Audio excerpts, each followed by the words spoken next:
ኢትዮጵያ ውስጥ የሚገቡ የሚወጡ ኢትዮጵያ ውስጥ የሚኖሩ ፍጥረታቶች አሉ፣ መናፍስቶች አሉ። ብቻችንን አይደለም። ሰዎች እነ ስማዚያን ያመልኳቸው ጀመረ ነው። ይሄ ማለት አሁን እኛ ሀገርም ኢትዮጵያ ውስጥ ሰዎች የዛር መንፈስን እንደሚያመልኩት ማለት ነው። ትክክለኛ የእግዚአብሔር መንግስት በምድር ላይ የተገለጠው ኢትዮጵያ ውስጥ ነው። በቅዱሳን አባቶቻችን በእነ ሄኖክ፣ በእነ መልከጼዴቅ፣ በእነ ኖህ፣ በሌሎችም ቅዱሳን አባቶች። አብዛኞቹ የአእምሮ በሽታዎች አይደሉም፣ ምዕራባውያን የፈጠሯቸው በሽታዎች ናቸው። የተለያየ ዳይሜንሽን ላይ የሚኖሩ ፍጥረታቶች አሉ፣ ፍጡራኖች አሉ። ከነሱ መካከል አንዱ ከዚህ በፊትም አንስተነዋል፣ ዛር እየተባሉ የሚነሱት ነገዶች ናቸው።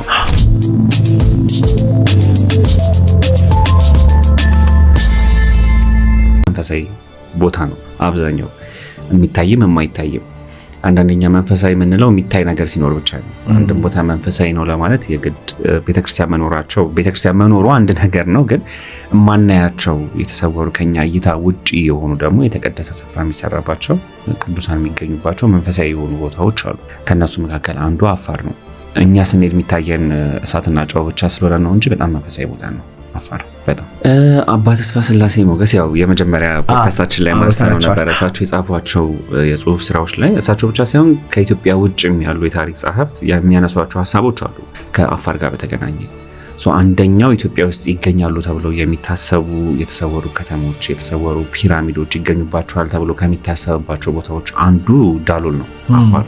አፋር ውስጥ በጣም ብዙ የተሰወሩ ገዳማቶችም እንዳሉ አባቶች ይናገራሉ። የተሰወሩ ገዳማቶች አሉ፣ ፒራሚዶች አሉ። እነዚህ ቦታዎች ደግሞ የቅድስና ስራ የሚሰራባቸው ቦታዎች ናቸው።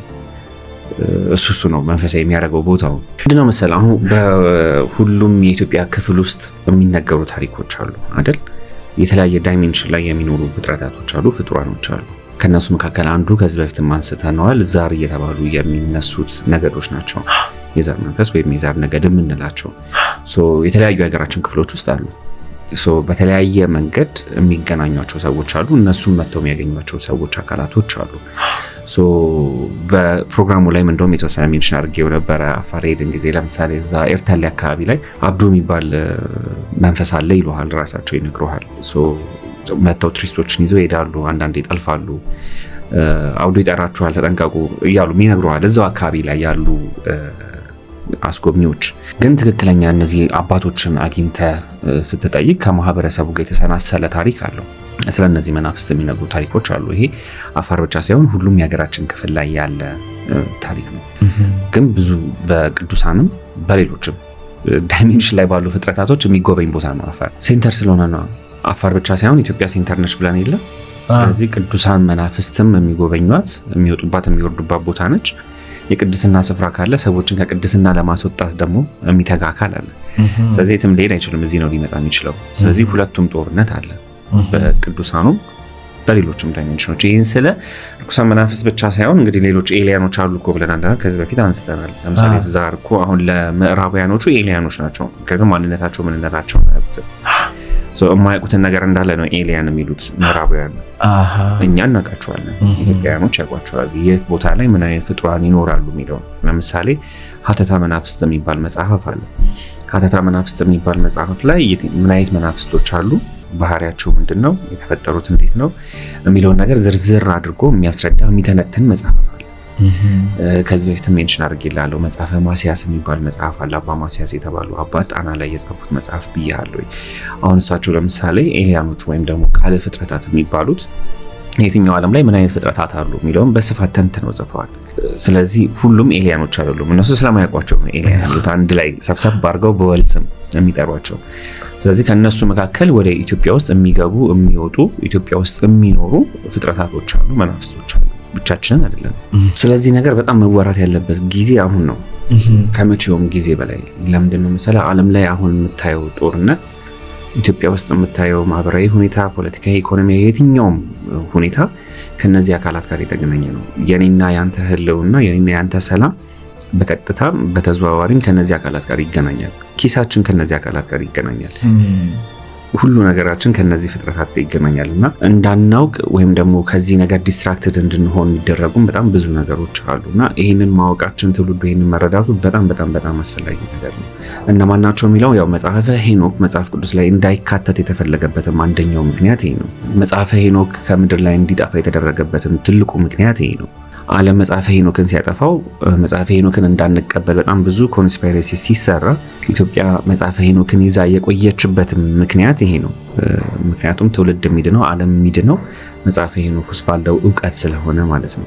መጽሐፈ ሄኖክ ላይ በተቀመጠው መሰረት እነዚህ አካላት የስማዚያ ነገዶች የሚባሉት 200ዎቹ መላእክት አይደሉም። የመጀመሪያው ነገር ከዚህ ነው የሚጀምረው። መላእክት ናቸው ብለው ሲያስተምሩም እሱ በራሱ ሕጸጽ ነው። እንደ መላእክት ተቆጠሩ ነው የሚለው። የቅድስናን ስራ በመስራታቸው እንደ መላእክት ተቆጠሩ፣ ከመላእክት ወገን ሆኑ ነው። ሌሎች ቅዱሳን አባቶች በቅድስና ስራቸው ማዕረጋቸው ከፍ ብሎ እንደሚኖሩት ማለት ነው። እንደ አቡነ ተክለ ሃይማኖት፣ እንደ ሌሎችም ቅዱሳን አባቶች፣ እንደ ሰማዕታን አባቶቻችን በቅድስና ስራቸው የቅድስና ስራ ሰርተው እንደ መላእክት ወገን ሆነው ከመላእክት እኩል ሆነው በማዕረጋቸው ከምድር ተነጥለው ከፍ ብለው የሚኖሩ ፍጥረታቶች ናቸው ወይም ነበሩ እነዚህ 200 አካላቶች። በኋላ ግን ሳቱ። መላእክት አይሳሳቱም እኮ አይደል? እነዚህ አካላት ግን ተሳሳቱ። የእግዚአብሔርን ሰማያዊ የሆነውን እውቀት ትዊስት አድርገው ባልተገባ መንገድ ለሰው ልጆች ማስተማር ጀመሩ ነው። ስለዚህ ስማዚያና 200ዎቹ 18 የነገድ አለቆች አሏቸው። 18 አለቆች አሏቸው። በዝሙት መንፈስ ነው የወደቁት። ያው የሰው ልጅ ለዝሙት ተመኙ፣ ወደ ምድር መጡ፣ ሳቱ አይደል? በዝሙት መንፈስ ተቃጠሉ ይላል። አይተውት የማያውቁትን ነገር የሰው ልጆችም ስላዩ እነዚህን አካላት ያመልኳቸው ጀመረ። ሰዎች እነ ስማዚያን ያመልኳቸው ጀመረ ነው። ይሄ ማለት አሁን እኛ ሀገርም ኢትዮጵያ ውስጥ ሰዎች የዛር መንፈስን እንደሚያመልኩት ማለት ነው። ተአምር እያሳዩ ምትሃት እያሳዩ፣ ተአምር ስለ ምትሃት የሆነ እውነተኛ ተአምርም ሆኖ አይደለም፣ የማያውቁትን ነገር እያሳዩ ኦብሰስድ እንዲሆኑ እያደረጉ አይምሯቸውን እየያዙ እንዲያመልኳቸው ያደርጋሉ። ስለዚህ ዛር እንደሚመለከው ሁሉ ኢትዮጵያ ውስጥ የስማዚያ ነገዶችም ይመለኩ ጀመረ ነው። ምን አስተማሩ? ምን አደረጉ ነው? እነዚህ የስማዚያ ነገዶች ከተጣሉ በኋላ ከወረዱ በኋላ የተነሳሱት በማን ነው? ያመጹት በማን ነው? በእግዚአብሔር ላይ ነው ያመጹት። ስለዚህ ከእግዚአብሔር መንግስት ውጪ ሌላ መንግስት መመስረት አሰቡ ዓለም ላይ። የእግዚአብሔር መንግስት ደግሞ የእግዚአብሔርን መንግስት በምድር ላይ አስፍና ዓለምን አንድ አድርጋ ስትገዛ የነበረችው ደግሞ ኢትዮጵያ ነች። ትክክለኛ የእግዚአብሔር መንግስት በምድር ላይ የተገለጠው ኢትዮጵያ ውስጥ ነው። በቅዱሳን አባቶቻችን በነ ሄኖክ፣ በነ መልከጼዴቅ፣ በነ ኖህ፣ በሌሎችም ቅዱሳን አባቶች ባለፉት 5000 ዘመናት የእግዚአብሔር መንግስት ኢትዮጵያ ላይ ተገልጧል። ዓለምን አንድ አድርገን የገዛነውም በዛ ነው። ስለዚህ የመጀመሪያው ጥንታዊ የዓለም አገዛዝ ወይም ሉላዊነት በኢትዮጵያ ላይ የተመሰረተው። እሱ ግን መሰረቱን ያደረገው በእግዚአብሔርና በሰው ልጆች መካከል በነበረው ኪዳን ነው። በእግዚአብሔርና በሰው ልጆች መካከል የተፈጸመ ቃል ኪዳን አለ። እግዚአብሔር ሰማይና ምድርን ይገዛል። በሱ ስርዓት ኢትዮጵያውያን ደግሞ ዓለምን ይገዙ፣ ዓለምን ያስተዳድሩ ነበር። ዓለምን ብቻ ሳይሆን ራሳቸውን ያስተዳድሩ ነበር። ራስን ስታስተዳድር አይደለ ቤተሰብ ታስተዳድሩ፣ ቤተሰብ ስታስተዳድር ማህበረሰብ ሀገር እያለ የሚሄደው። ስለዚህ እነዚህ አማጽያን የመጀመሪያዎቹ ሽብርተኞች እነሱ ናቸው። ስለዚህ በእግዚአብሔር ላይ አመጹና ሌላ መንግስት ምድር ላይ በነሱ አገዛዝ፣ በነሱ እውቀት፣ በነሱ ጥበብ በሚሉት ዓለም ላይ ሌላ አገዛዝ መመስረት ፈለጉ ወይም ሞከሩ።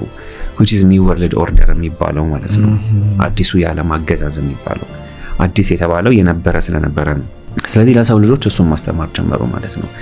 ስለዚህ ለመጀመሪያ ጊዜ የጦር መሳሪያ መስራት፣ ለሰው ልጆች የጦር መሳሪያ መስራትን ያስተማረው አዛዝኤል ነው። በሰው ልጅ ላይ ምንድነው መድኃኒት በሽታ እየፈጠሩ በሽታ ፈጥረው የሰው ልጆች እንዲታመሙ ማድረግ ያስተማሩት እነዚህ አካላቶች ናቸው። ይሄ ነው እንግዲህ ላለፉት 2000 ዘመናት ሞደርን ሆኖ ሄዶ አሁን ድረስ ላቦራቶሪስ አሁን ጄሰን ሶሳይቲ የሚባል አለ።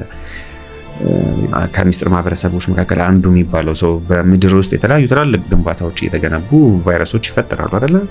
ፋብሪኬትድ የሆኑ በሽታዎች አሉ እንደምናውቀው ኤችአይቪን ጨምሮ ማለት ነው። ኤችአይቪ፣ ኢቦላ፣ ኮቪድ ብዙ በሽታዎችን ማንሳት እንችላለን። አብዛኞቹ የአእምሮ በሽታዎች አይደሉም፣ ምዕራባውያን የፈጠሯቸው በሽታዎች ናቸው። በሽታ መፍጠርን ያስተማሩት እነሱ ናቸው። ለምንድነው በሽታ ፈጥረው ለሰዎች እንዲታመሙ የሚያደርጉት? ከዛ መድኃኒትም እነሱ ናቸው የሚሰጡ። ስለዚህ ታመልካቸዋለህ፣ ምክንያቱም መድኃኒት የምታገኘው ከእነሱ ነው። ከእግዚአብሔር ጸሎት አድርገ ቀጥታ አይደለም የምታገኘው እርዳታ። ታማል፣ መድኃኒት ትፈልጋለህ፣ መድኃኒቱ ያለው እነሱ ጋር። ዩኤስኤድ እርዳታ ሲያቆም ትልቁ አንደኛው መነጋገር የነበረው ምንድነው? ሕክምና ላይ ያደርጉት የነበረው ድጋፍ ነው አይደለ? ለምሳሌ ለኤችአይቪ ተብሎ የሚመጡ መድኃኒቶች፣ ሌሎችም በርካታ መድኃኒቶች ከየት ነው የሚመጡት? በማን ድጋፍ ነው የሚመጡት? ከየት ነው የሚመጡት? አይደል? አፍሪካኖች ያለ እነሱ መኖር አይችሉም፣ አንችልም። ፓተርኖቹን እንድታያቸው ነው። ስለዚህ አንደኛው ለሰው ልጆች ያስተማሩት ነገር ይሄንን ነው። ሌላኛው ሴዳክሽን ነው። ባለፈው አንስተነዋል። ለሴት ልጆች ያስተማሯቸው ትምህርቶች አሉ። ያንን ያስተማሩት ሴት ልጅ ወንድ ልጅ ሴዲዩስ እንድታረግ ሳይሆን ሴቶች እነሱን ያንን መንፈስ ኢንቮክ ለማድረግ ወይም ሴዲዩስ ለማድረግ ሴክስ ሪቹዋል የሚባለውን ነገር ግብር ያስተማሩት እነሱ ናቸው። አሁን ዓለም እየጠፋ ያለው አንደኛው ነገር ይሄ ነው። የሴክስ ሪቹዋል የሚባለው ነገር ግብር ማለት ነው። ሶ ለዛ ግብር የሚፈጸሙ ነገሮች አሉ። በርካታ ነገሮች፣ መኳል፣ መቀንደብ፣ አርቲፊሻል የሆኑ ነገሮች፣ እነዚህ እንዳለ ያኔ እነስማዚያ ለሰው ልጆች ያስተማሩት ነገር ገብተዋል። ሶ አሁን ላይ ያለው ጦርነት ምንድነው? ሴቶቻችን ብቻ ሳይሆን ወንዶችም አሁን እዛ ፕራክቲስ ውስጥ ገብተዋል። አዎ ከሰብአዊነት ከኛ ተፈጥሮ ውጪ የሆኑ ነገሮች ማለት ነው። እግዚአብሔር የሰራቸው ነገሮች እንዳለ ለመልካም ነገሮች ናቸው። ከነሱ በተጨማሪ የሆኑ ነገሮች ግን የኛ ግብር አይደሉም። እነዚህ ነገሮች የተፈጠሩት በእነዚህ ወይም ያስተማሩት እነዚህ አካላቶች ናቸው። እንዴት ምናምን የሚለውም በኋላ ላይ በደንብ ልንወያይበት እንችላለን። እንዴት ተግባራዊ የተደረገ የሚለውም ማለት ነው። ለምሳሌ በጣም ቀላል ምሳሌ ነው የምነግርህ። ይህንን ባልተገባ መንገድ ኮንቴክስቱን ባይቀይሩት ደስ ይለኛል። ይህን የሚመለከቱ ሰዎች ግን ያው ከፌሚኒዝም ጋር አያይዘው ስለሚያነሱት ነው። ሴት እህቶቻችን ቀሚስ አውልቀው ሱሪ የለበሱት መተው ወርክሾፕ ሰጥተው እኮ አይደለም። ሀው እንዴት ላይክ ባህላችን፣ ካልቸራችን፣ አለባበሳችን፣ አኗኗራችን እንዴት ተቀየረ በኋላ ላይ በደንብ ዲስከስ እናደርጋለን። ይሄ ከዚህ ጀምሮ እስከ መንግስት ስርዓት፣ እስከ ኢኮኖሚ ስርዓት፣ እስከ ማህበራዊ ስርዓት፣ እስከ ትምህርት ስርዓት፣ መንፈሳዊ ስርዓቶች ጨምሮ ማለት ነው። እንዴት በትንተናችንን አውጥተውናል። እሱን በደንብ ልንወያይበት እንችላለን። ግን ዞሮ ዞሮ ከእግዚአብሔር መንግስት ኢትዮጵያ ተነጥላ እንድትወጣ፣ ዓለም ተነጥሎ እንዲወጣ ያደረጉት እነዚህ 200ዎቹ ነገሮች ናቸው። ሰማያዊ የነበረውን የእግዚአብሔርን እውቀት እየገለበጡ ትዊስት እያደረጉ ለሰው ልጆች አስተማሩ ማለት ነውና ዓለም ዳይሬክሽኑን የቀየረው እዛ ነጥብ ላይ ነው፣ እዛ የታሪክ ዘመን ላይ ነው። ሶ ያው ይሄንን ስታቅ፣ ይሄንን ሜትሪክስ አንደርስታንድ ስታረግ ነው ዓለም ላይ ምን እየተደረገ ነው ያለው፣ ዓለም ላይ ማን ምን እያደረገ ነው፣ ይሄንን በምንድን ነው መከላከል የምንችለው፣ ወደ ነበርንበት እውነተኛ ወደ ሆነው የእግዚአብሔር መንግስትና እውነተኛ የዓለም አገዛዝ እንዴት መመለስ እንችላለን፣ ፍኖተ ካርታው ምንድን ነው የሚለው የት ነው ያለው? መጽሐፈ ሄኖክ ውስጥ ነው ያለው። ስለዚህ የሁሉም ነገር መነሻም መዳረሻም መጽሐፈ ሄኖክ ነው። ቅድም እንዳልኩ ነው። አሁን ቀደምት የነበረውን የኢትዮጵያን ታሪክ፣ ጥንት የነበረውን የኢትዮጵያ ታሪክ ስታየው እኮ ከዚህ ውጭ የሆነ ታሪክ ነው አሁን ከምናነሳቸው፣ አሁን ዓለም ከሚመራበት ነገር። ስለዚህ ዋናው የተነሱበት ዓላማ ከእግዚአብሔር ስርዓት ውጭ የሆነ የዓለም አገዛዝ መስርቶ ዓለምን መግዛት ነው ዓላማቸው። በቃ ኦብጀክቲቭ እሱ ምንድነው የሚባለው ኒው ወርልድ ኦርደር የሚባለው አዲሱ የዓለም አገዛዝ ማለት። ስለዚህ እያንዳንዷ የሚያደርጓት ነገሮች የሰው ልጆች ከእግዚአብሔር ስርዓት ውጭ አፈንግጠው በእነሱ ስርዓት ውስጥ እንዲውሉና እንዲያድሩ እንዲገዙ ማድረግ ነው ዓላማው። ያ ምን ይጠቅማቸዋል? ያው ቅድም እንዳልኩ አምፁ አይደል የወጡት፣ ተጥለዋል፣ ተፈርዶባቸዋል፣ በርባኖስ ስር ተዘግቶባቸዋል። ስለዚህ ከዛ ወጥተው እንዳልኩ በቃ በቀል ነው ዓለምን መግዛት ነው ዓላማው። መዳረሻ አለው ወይ ውጤቱ ምንድነው ወይ የምታውቀው ነው። ምክንያቱም ከእግዚአብሔር ተጣልተህም ስለማደርስ ማለት ነው። ኦብጀክቲቭ ይሄ ነው። ይሄንን በምንድን ነው ተግባራዊ እያደረጉት የነበረው ነው። ባለፉት 2000 ዘመናት ከዚህ ውጭ የነበረችው ኢትዮጵያ ነች። ነፃ የነበረችው ሀገር ኢትዮጵያ ነች። ይሄንን ልታፈርስ አዲሱን የዓለም አገዛዝ ልታከሽፍ የምትችለውም ኢትዮጵያ ነች። ስለዚህ ባለፉት ዘመናት ኢትዮጵያ ውስጥ ሲደረጉ የነበሩ ጦርነቶች እንዳለ ከዚህ ጋር የተገናኙ ጦርነቶች ናቸው። ተረዳኝ። እነሱ ስጋ ለብሰው አይደለም እየታገሉ ነው ያሉት። እነሱ የሰው ንቃተ ህሊና ላይ አድረው ነው እየታገሉ ነው ያሉት።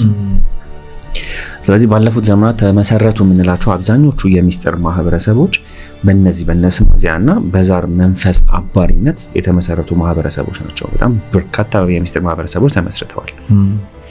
ውጊያው የተጀመረው ኢትዮጵያ ውስጥ ነው። አሁን ሰዎች በጣም ልብ እንዲሉ የምፈልገው ነገር ምንድነው መሰለ፣ እንደዚህ አይነት ጉዳዮች ሲወሩ ሰው ስለነ ቢዮንሴ ማውራት ማቆም መቻል አለበት። ምክንያቱም ነገሩ በጣም ከዛ የከፋ ነገር ስለሆነ ማለት ነው። እሱ አይደለም የሚጠቅመን። ጄዚ እንደዚህ ያለ ምናምን እሱ አይደለም ፖይንቱ። አብዛኛው ነገር የሚሰራው ኢትዮጵያ ውስጥ ነው፣ የተደረገውም ኢትዮጵያ ውስጥ ነው። ኢቭን የክፋት ስራዎች የምትላቸው ድግምት በላቸው፣ ሪቹዋል በላቸው ኢትዮጵያ ውስጥ ነበር ሲደረጉ የነበሩት። ምክንያቱም ለውጊያ የመጡት እዚህ ስለሆነ መዋጋት የፈለጉትም እዚህ ስለሆነ ኢትዮጵያ ውስጥ ብዙ ነገሮች ተደርገዋል። ዋና ውጊያቸው ምንድነው? ይሄንን ኢትዮጵያኖች ብቻ ሳይሆን አጠቃላይ የዓለም ሕዝብ ይሄንን እውቀት ሊያቅባቸው የሚችሉባቸውን መጽሐፍት መበረዝ፣ ማጥፋት ነው። ንቃተ ህሊና ማጥፋት ነው ትልቁ። እነዚህ አካላት ያደረጉት ነገር ደግሞ ከዚህ ንቃተ ህሊና ውጪ እንድንሆን ማድረግ ነው። የመጀመሪያው ንቃተ ህሊና ምንድነው? ኢትዮጵያዊነት ነው። ኢትዮጵያዊነት ከእግዚአብሔር መንግስት ጋር የተሰናሰለ ነገር ስለሆነ ኢትዮጵያዊነት የምንለውን ሀሳብ ላይ ያለንን ንቃተ ህሊና ማፍረስ ነው፣ ማፍለስ ነው። ሁለተኛ ሰንደቅ ዓላማ። ሰንደቅ ዓላማችን ላይ በጣም ብዙ ኮንስፒሬሲዎች ይሰራሉ አይደል? ባንዲራ የኔ አርማ ነው ብለን እንዳትቀበለው ለምንድን ነው የሚያደርጉት ካልኩህ ኪዳኖቹ አንዱ ሰንደቅ ዓላማው ነው። ይሄ ሰንደቅ ዓላማ የመጣው ምንድን ነው? ኖህ እነ ሰማርያን ያሸነፈበት እግዚአብሔርና ኖህ ቃል ኪዳን የተገባቡበት የዛ ድል መለያ ነው። የድህነት የፈውስ መለያ ነው ሰንደቅ ዓላማ። አረንጓዴ ቢጫ ቀዩ እኛ የሰው ልጆች በእነዚህ መናፍስት ላይ ያለንን የበላይነት ማረጋገጫ ወይም ያረጋገጥንበት የድል አርማ ነው። እዚሁ ጣና አራራት ተራራ ላይ የኖህ ልጆች እኮ ተጨነቁ ይላል መጽሐፈ ኩፋሌ። ከጠፉ በኋላ ተዘግቶባቸዋል ነበር፣ በርባኖስ ስር ተዘግቶባቸዋል እነዚህ አካላቶች። የሰው ልጆች ጠፉ። ከዛ በኋላ ምንድን ነው ያደረጉት? የኖህ ልጆችን አይምሮ ተቆጣጠሩት ይላል። ተቆጣጠሯቸው። ሰው ልጆቹ ተጨነቁ፣ በድብርት ውስጥ፣ በጭንቀት በፍርሃት ውስጥ ወደቁ። እነዚህ ዲፕሬሽን፣ አንዛይቲ እና የምትላቸው በሽታዎች፣ ስኪዞፍሬኒያ የምትላቸው አይነት በሽታዎች በእነሱ ተጨነቁ። ስለዚህ ኖህ አምርሮ አለቀሰ። ሲያለቅስ እግዚአብሔር ሰጠው መድኃኒቶችን፣ የ700 እጽዋቶችን እውቀት ገለጸለት። ከዛ በኋላ ድጋሚ የሰው ልጆችን ላታጠፋ በእንደዚህ አይነት መንገድ እንደማታጠፋ ቃል ኪዳን ገባልኝ ያለው ቃል ኪዳን ገባለት። እሱን ኪዳን በዚህ ሰንደቅ ዓላማ አረጋገጡ። ስለዚህ ሰንደቅ ዓላማ ላይ፣ ታሪክህ ላይ፣ መንፈሳዊ ታሪክህ ላይ፣ መንፈሳዊ ማንነትህ ላይ፣ ኢትዮጵያዊ ማንነትህ ላይ ያለውን ንቃተ ህሊና ማፍረስና ማፍለስ ነው ዋና አንደኛ ሲያደርጉት የነበሩት ነገሮች። ሁለተኛ መረጃዎችን ማጥፋት ነው፣ መጽሐፍቶችን ማቃጠል፣ ተቋማቶችን ማፍረስ።